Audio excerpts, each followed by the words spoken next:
What's up, everybody? It's Camerupt here, and since I got knocked out of planes, I can give you all some Jimvitational main event content.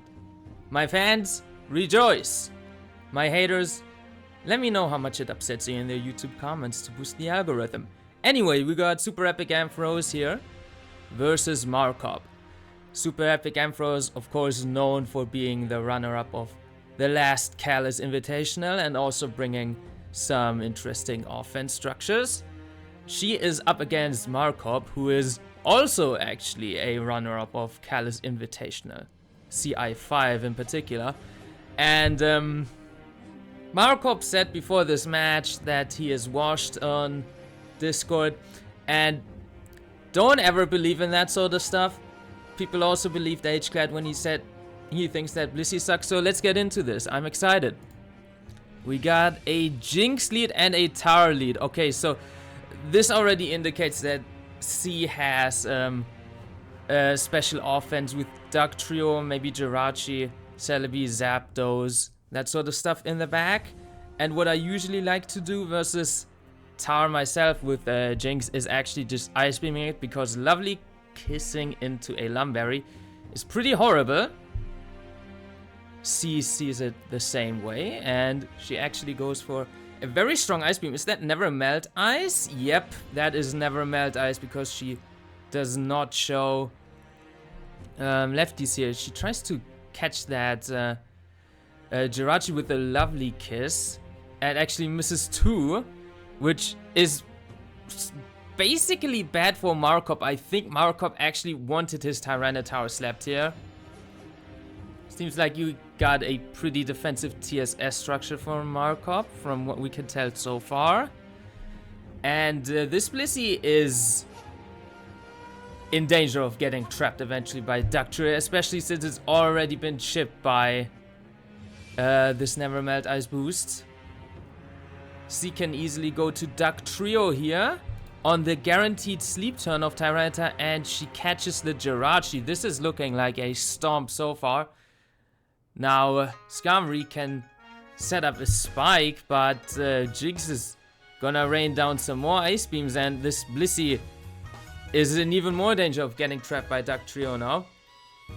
Paris Song is interesting, that can be used alongside Duck Trio as well, sometimes even substitute Duck Trio, though I don't think it is, because it just one-shot that Jirachi. Seems to be just a standard CV Duck Trio, maybe Adamant too, and this Jinx is just popping off. Kills the tower too. Now it can sleep another Pokemon actually. But C just lets it die to the Aerodactyl instead. And I hope y'all can't hear the sirens outside right now. I hope those are too quiet. Oh, I'm wondering if this could be like a Perish Trap Gengar here as well. Or with like mean look, something like that.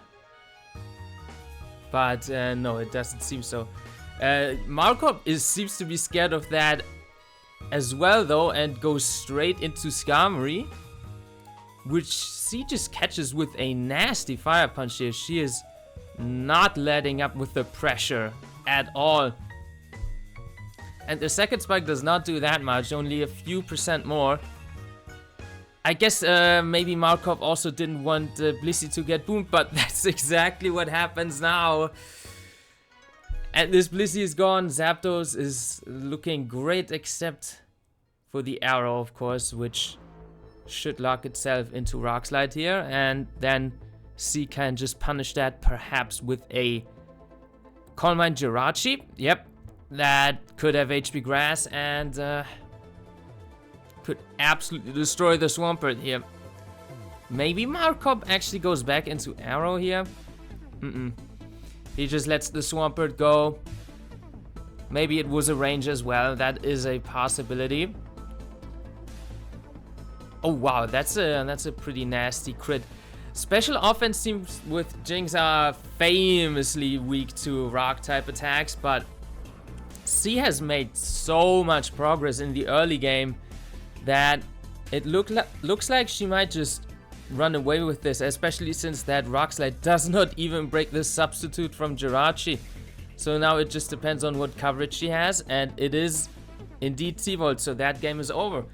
If Marcop had switched out and locked himself into EQ to kill the Rachi, it would not have worked either, because Jirachi would have just killed the Skarmory, and then there would have only been Arrow left, and Zapdos would have won the game. So very, very clean play here by C. And cool to see Jinx in 2024 as well. Let's move on to the second game then. I don't know if there is a game 3. If Marcop wins this one, there will be.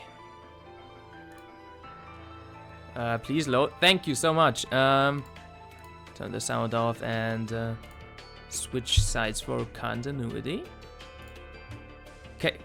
Zapdos lead this time from Marcop, and Tyranitar lead from C. Seems like we probably got some offense from Marcop this time, because Zapdos is BP. I think that fits especially well on offense structures, and C goes straight for a DD. That would indicate that it is a bulky Tar, and could be like an Arrow Spikes offense, in which case she could decide to either just chunk the Swampert right now, or yeah, go out into Skarmory here to set up those spikes. Now the question is, what does switch into the Pert here? Perhaps a especially defensive Zapdos could force it out, or C just decides to go for all 3 layers here, I assume. Okay, not yet. Starmie could indicate that it is actually Zapduck, but T-Wave makes me think that's not the case, and that we got a bit more of a defensive structure here than I anticipated. Okay. And C decides to go into Gengar here, which would tank serves pretty well, but obviously doesn't appreciate the paralysis. But it does block the spin. Okay. And Zapdos would indicate that this could just be Swampert, Aerodactyl last for C. That would be a very popular team. And a nasty Focus Punch catches a Skarmory on the roar here. Was not Drill Peck apparently.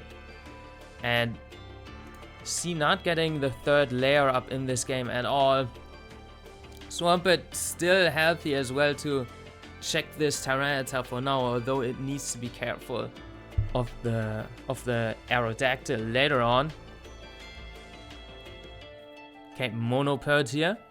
Tanks that serve pretty well, and actually ends up trading with C's own Monopert. So this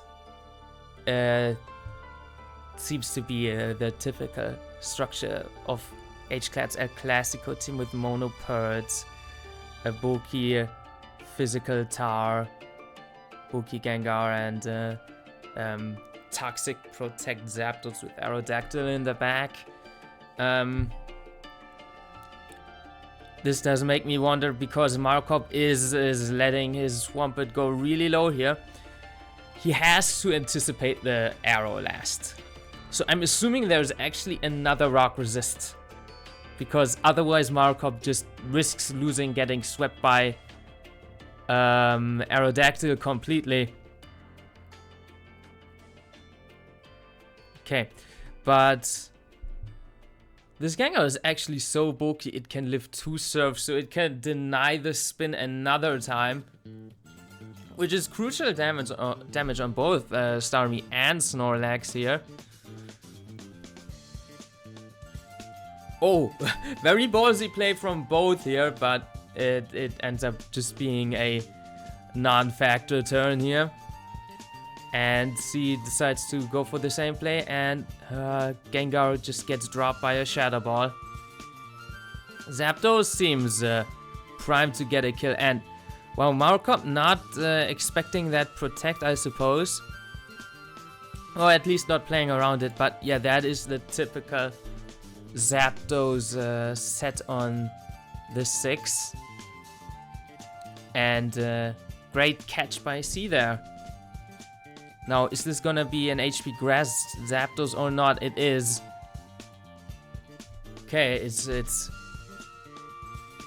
not quite all down to Arrow yet, but yeah, since there had to be another Rock Resist, which in this case is Jirachi, things are looking a little bit dire.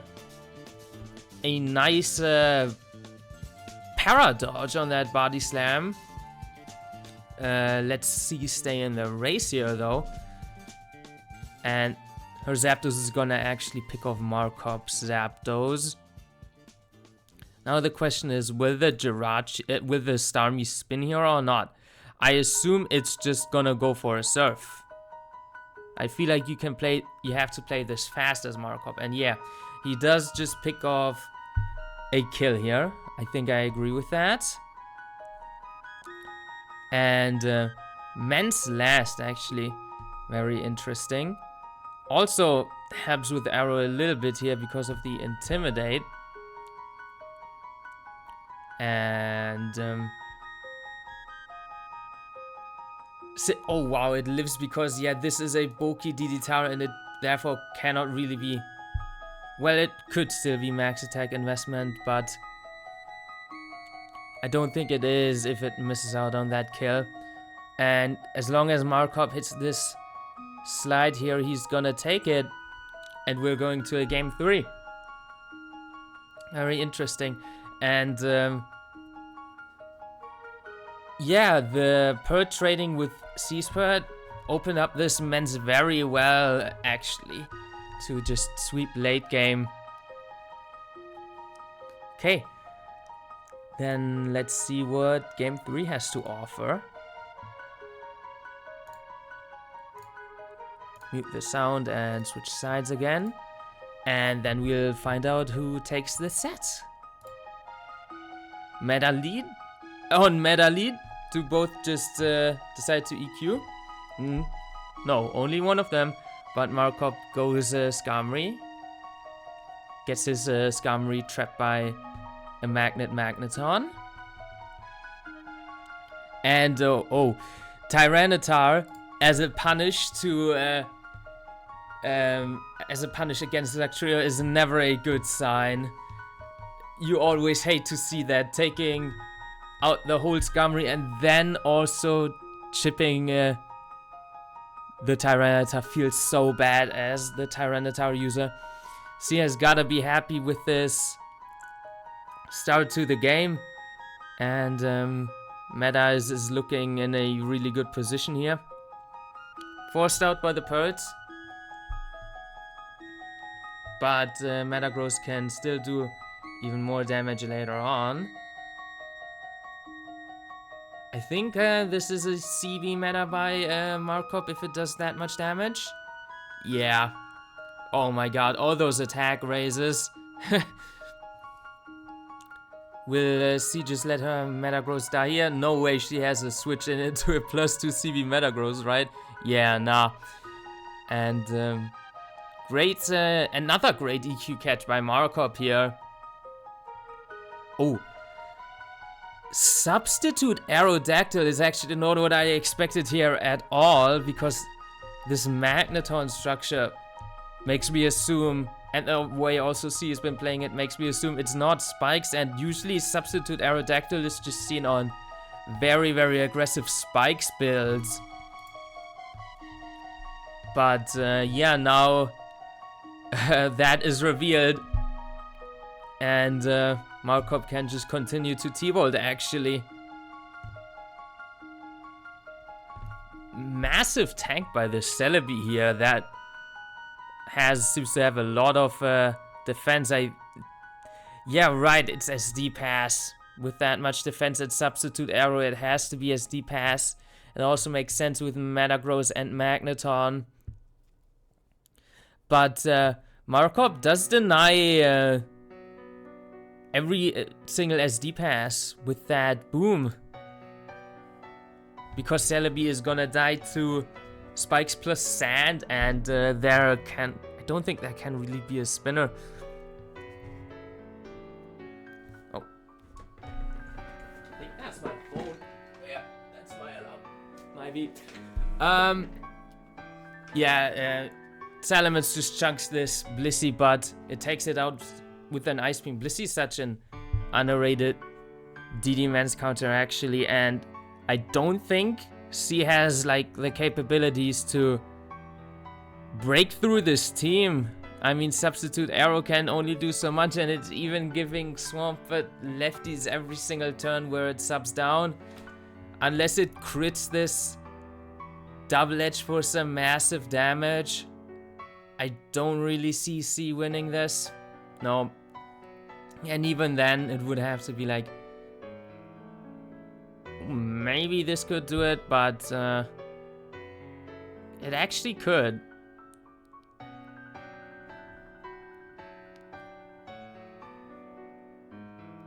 I might have been wrong here. Maybe she set it all up perfectly, but she's not Double Edge and eats the T-Wave. Oh no. Yeah, and that's it. Guaranteed win for Marcop here with the Meta Boom. That was a great setup there actually for the Gyarados at the end for C, which I didn't expect.